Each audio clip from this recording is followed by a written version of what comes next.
Okay, friends, I have something to talk to you about. Maybe it's a hot take, maybe it's a pet peeve. For some, it's common sense, and for others, it's controversial. There is a huge myth that unschooling means no rules, no structure, no parental authority. But that is not true. And if you've ever worried, but I still need to set some limits, you are right.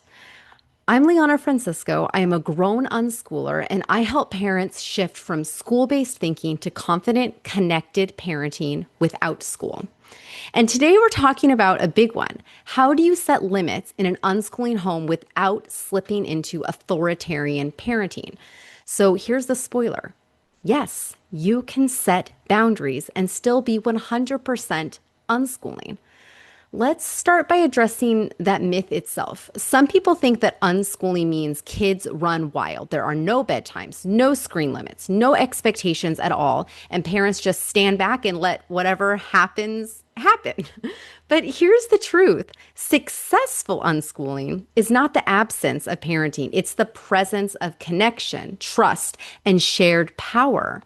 Unschooling doesn't mean no rules. It means that rules aren't imposed from the top down without context or consent.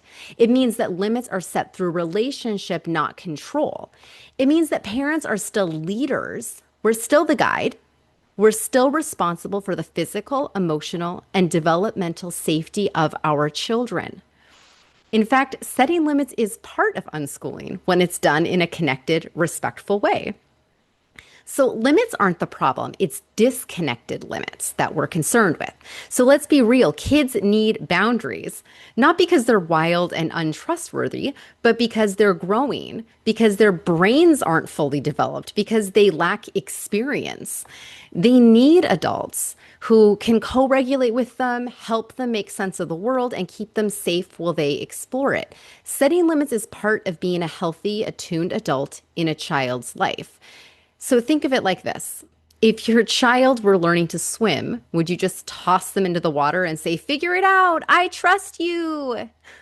Of course not. That seems like an extreme example, but people do that sort of thing all the time with their children. Instead of saying, let's go in together, let's stay in the shallow end, let's take a break if you're getting tired.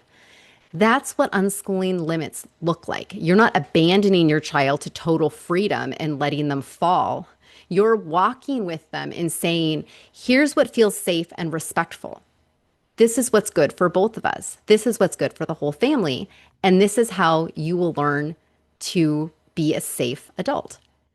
So, what does this actually look like in a home? So, let's talk about three different examples.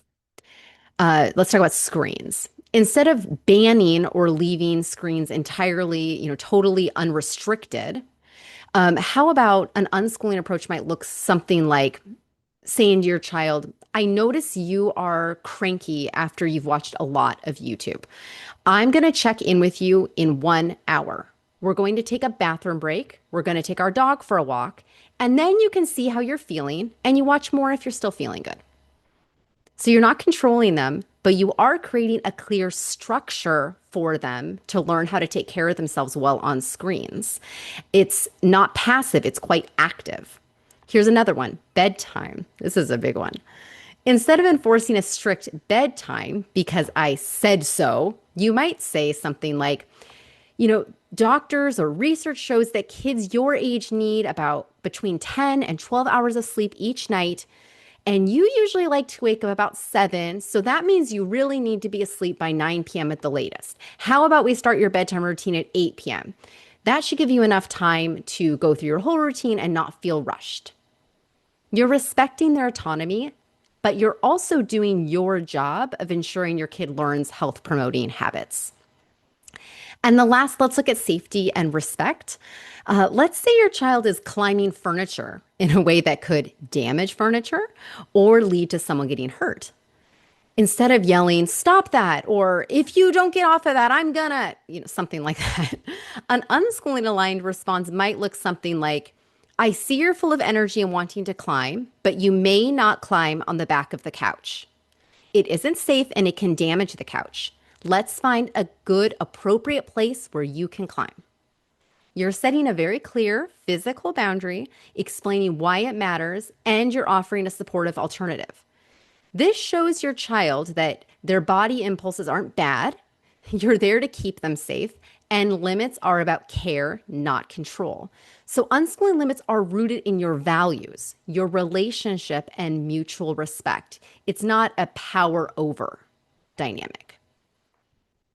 So, if you've been wondering, can I set limits and still unschool?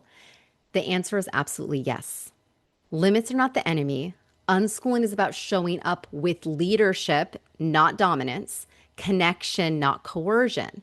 So you can be the calm, confident adult who sets clear, respectful limits and honors your child's freedom, growth, and autonomy.